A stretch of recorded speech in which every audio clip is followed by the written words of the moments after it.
the book of God. For your own soul's sake. That's why the Bible is redundant. The Lord says things over and over because we're stiff-necked, hard-headed people. Read that. We came together our people. We came together to our sheep in the house of Israel. Calm down and listen to one another. And more importantly, listen to this fight. But in this last verse, the Most High is raising up the true prophets of God.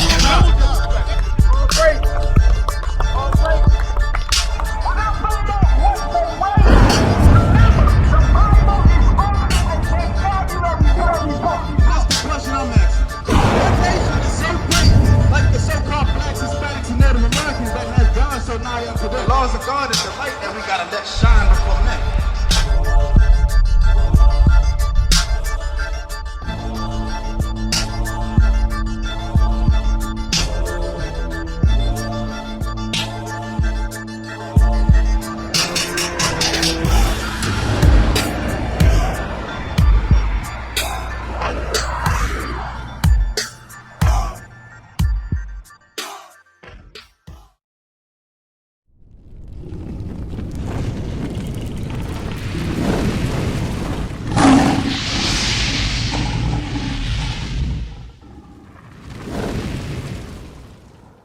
Yes, man. We out here bringing the word out, man.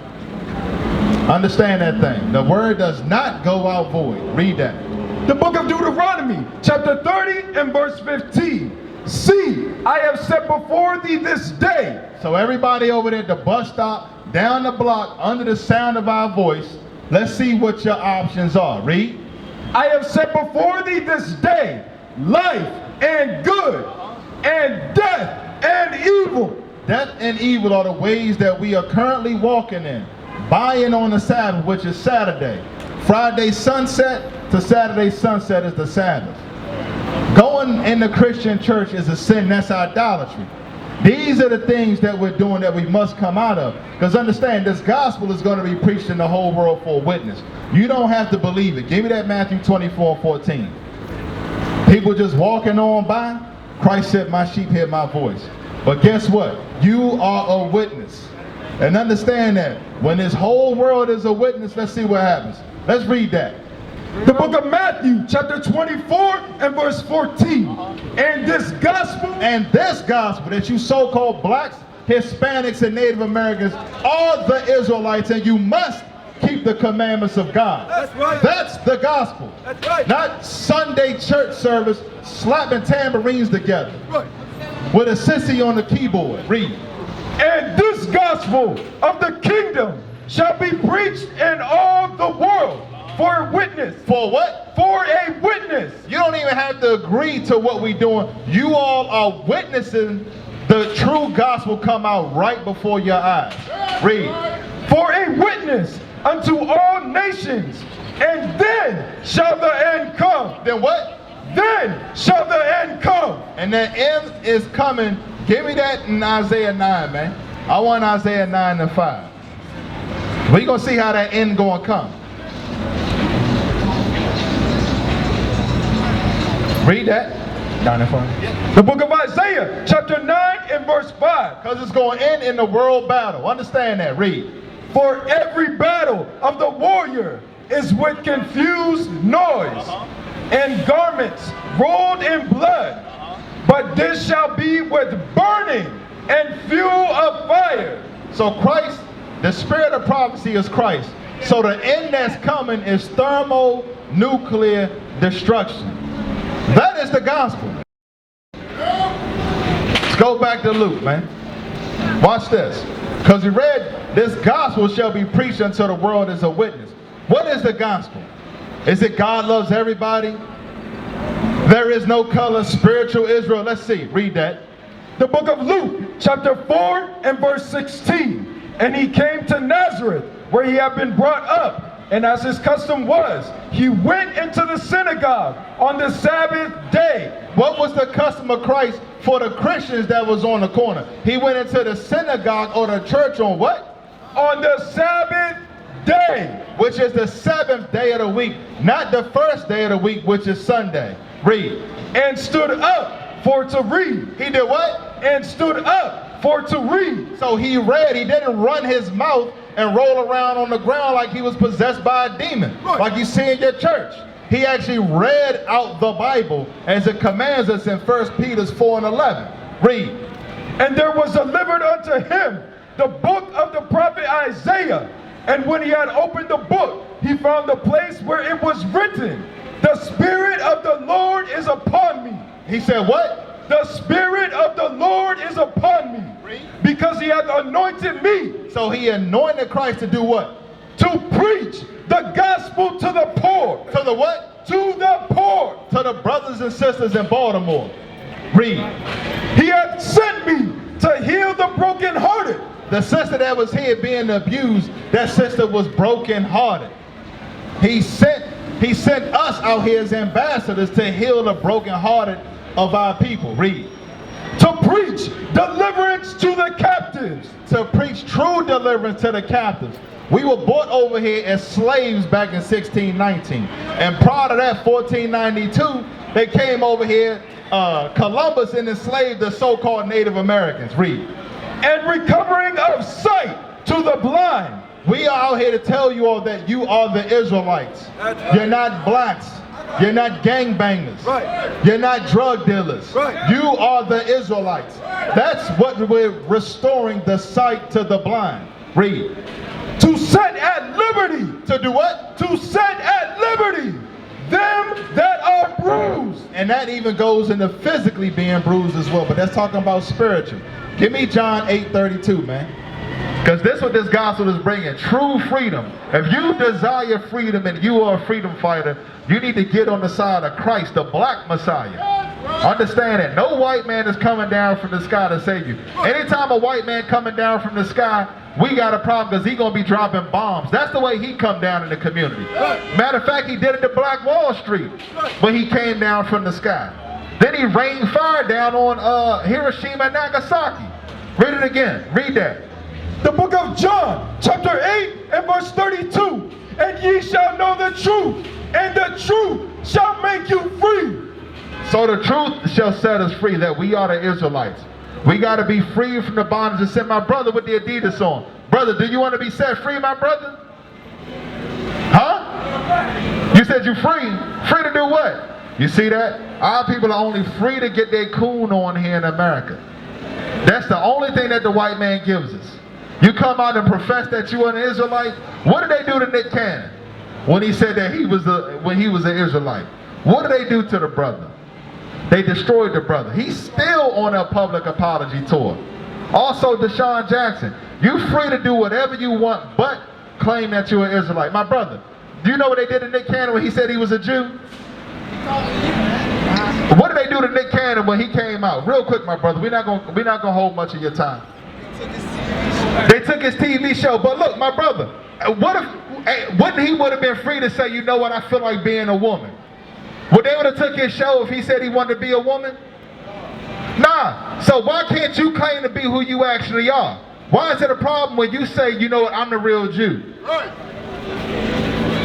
My man with the Raiders hat. Why is that a problem to the white man when you claim to be a real Jew? But he allowed you to be a transgender though with no problem. Matter of fact, he gives you free transgender surgery without a problem. But if you stand up and say you a Jew, now you lose your radio show. Now you get kicked out the NFL. Now HBO does a series where they got Mark Rice trying to say the brothers in the NFL. A brother could come out and say he identifies as a transgender werewolf and the brother get all kinds of accolades. But that same brother come out and say he an Israelite, them white folks gonna put that brother to death. And how the hell we don't see that as a people where you can stand up and identify as a damn Oldsmobile car, but yet you come out here and say you an Israelite, it's a problem.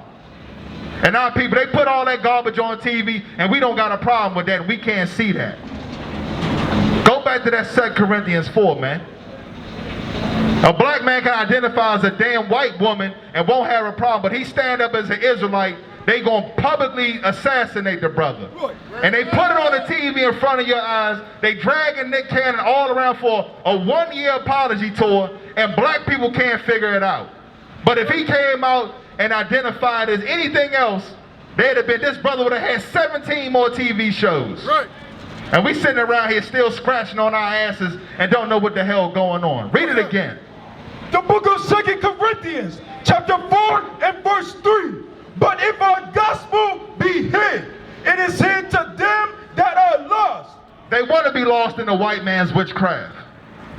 That's the way the gospel is. They want to be lost in the white man's witchcraft. We literally do everything the white man tells us to do. Name one thing the white man didn't give us liberty to do that we don't do. Challenge a brother to come up here. Read. In whom the God of this world, In whom the God made it the power of this world, because he's the one with the power over this world, because God gave him that power. For now, read. hath blinded. Have blinded. They putting it on in your face. The destruction of Nick Cannon. He says I'm an Israelite. They destroyed a brother. Deshaun Jackson. The brother KGB that played for the Packers. They trying to destroy this brother.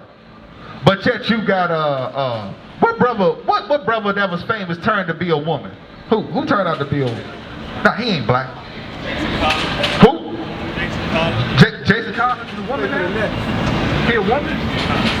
Yeah, brothers coming out being gay famous. They nobody saying that. They don't got a problem with that. They promoting that. Gay rappers, gay videos and all that. They promoting that. But a brother stand up and say, you know what, I'm an Israelite. Nah, let's take this brother off. Let's take his show. Read. In whom the God of this world hath blinded the minds of them which believe not, lest the light of the glorious gospel of Christ, who is the image of God, should shine unto them. That's the whole point. Give me Genesis 1 and 26. Christ is the image of God. Who else is the image of God? Why do we got a problem standing? Why don't we want to stand back and take our rightful place as gods on the earth? In the image of God where we were made. Read that. The book of Genesis, chapter 1 and verse 26. And God said, let us make man in our image. Let us do what? Let us make man in our image, after our likeness, and let them have dominion over the fish of the sea. So God made us in his image and gave us dominion over the fish of the sea. Everything on the earth was supposed to be in subjection to us. But guess what? We were hoodwinked. We were hoodwinked. And now look at us thousands of years later. You got a question? What's the question? Yeah, where you at? Where you at?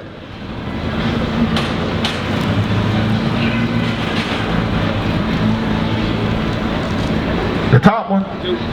The tribe of Judah. Why is that important? You said it's... I don't know why. Right, we got you, brother. We know, we understand. Give me Hebrews 7 and 14, because we out here to build y'all up. That's very important. Because guess who else came out of that tribe? Watch this. The book of Hebrews, chapter 7 and verse 14. For it is evident that our Lord sprang out of Judah. So who is the Lord? Who do they call the Lord or the Messiah? Who was that? Christ. Christ came out of the tribe of Judah. That's the head tribe. Bro, you come from the same lineage and stock as Christ. That's right. That's very important. Because if I ask you what Christ looked like, what would you say? What is the Christian church depict of Christ? Look at that. A white man. Right. Now, is that in the Bible?